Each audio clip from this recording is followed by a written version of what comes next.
Would you like to talk about the next match that didn't involve any balls, Brian?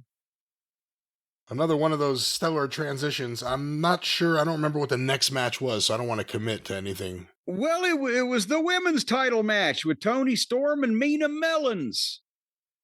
You didn't want to see this?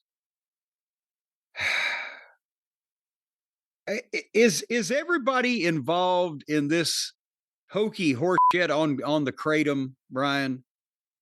Could that explain it that they are 80% like Jelly Nutella says, and boy, a more reputable source you've never found for information, ladies and gentlemen. You think 80% of these people are on some kind of truck stop opiate that is clouding their judgment making skills? I don't want to get bogged down with this here. We probably have to return to this on a later show, but we've actually been inundated with feedback from people pro and against it. People who say that it saved their life and they use it all the time. And then people who said it almost destroyed my life. It's as addictive as heroin.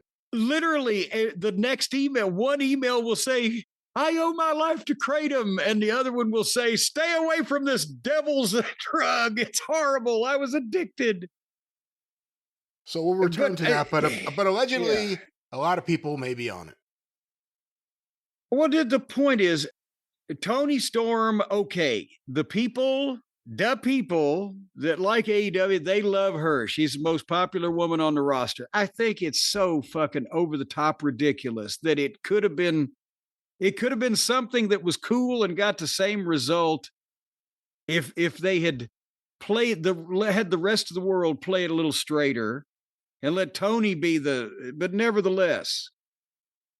But now they're trying to build her and Mercedes Moan, but they've got to establish you can still see Kenny's finger in the talent roster because they got to establish all these Japanese girls that have to jump around and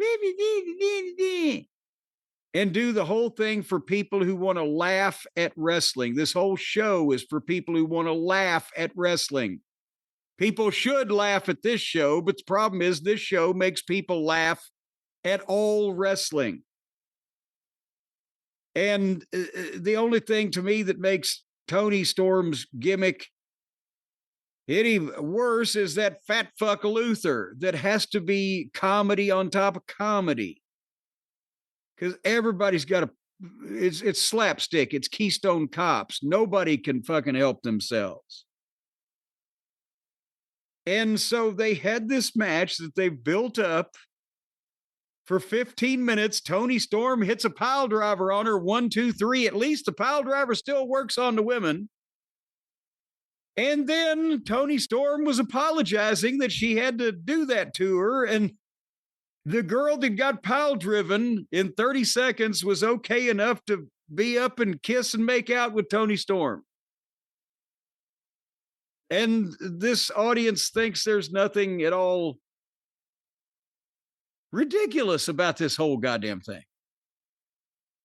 Well, I think Toni Storm is like Orange Cassidy. It's an act. It's a comedy act that they really like being into. Toni can actually work. Toni's actually one of the best women workers out there. And she's developed this gimmick. And yes. It works for them, I guess. It doesn't necessarily work for me.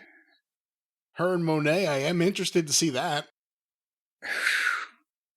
And I'm afraid that Toni Storm will come out when Toni Storm compared to Mercedes Moon as far as a draw is 10-1. What little Josephine Camel will ever be. You think Mercedes Monet may have a tractor accident before the match? Well, no, what I'm saying is that Mercedes also has a high opinion of herself and her alleged abilities, and apparently has her own writer and her own team that can't help her when she gets lost in the woods. But I have a feeling that Toni Storm will suffer because Mercedes Moon has a bigger team and bigger pull and considers herself a bigger star. And Toni Storm is far and away the person who should win that match, but I don't see the other bitch doing a job. All right, you really hate her. It's Well, really it just, coming out it's now. the money that she's getting for what she's contributing and the phoniness of her and the insufferable douchebaggery of her. You know what I just heard the other day? Hold on, I'm going to look this up to make sure I got it right. I was shocked to hear this. Do you know how old Mina Shirakawa is? I do not have any idea. 37. 37. Well, that's a good round number to retire on. All right, well, we're moving on now. In the old days of Japanese women's wrestling, they retired at 26.